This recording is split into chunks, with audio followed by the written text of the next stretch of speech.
Mitra Pengadaan Indonesia, kembali lagi bersama saya Marinus Salawa dari Main.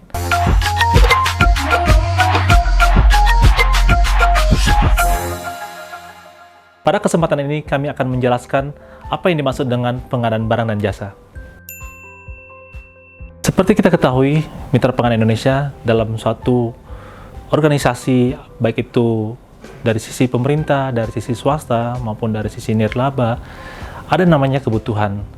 Dan untuk memenuhi kebutuhan tersebut, pasti dibutuhkan namanya suatu proses.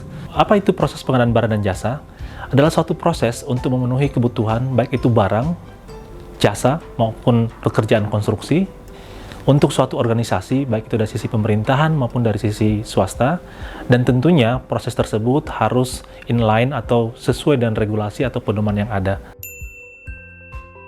Mitra Pengadaan Indonesia, tujuan dari pengadaan barang dan jasa adalah untuk menghasilkan barang atau jasa atau pekerjaan konstruksi yang tentunya akan dibelanjakan. Kemudian, pengadaan barang dan jasa ini harus efektif, efisien, sesuai dengan pedoman yang ada. Ketika kita melakukan proses pengadaan barang dan jasa, kita berharap bahwa proses ini menghasilkan suatu barang atau produk atau jasa yang tepat dari sisi kualitas, tepat dari sisi biaya, tepat dari sisi waktu. Dan tentunya ini semua indikatornya adalah value for money. Mitra Pengadaan Indonesia dalam kehidupan sehari-hari ada beberapa contoh pengadaan barang dan jasa. Misalkan pengadaan kebutuhan alat tulis kantor, kemudian pengadaan jasa konstruksi untuk bangun jembatan atau bangun rumah.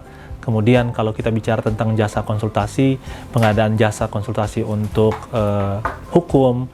Dan terakhir, kalau bicara tentang jasa lainnya, ini bicara tentang jasa pengadaan jasa sewa kendaraan, sewa rumah, dan lain-lain.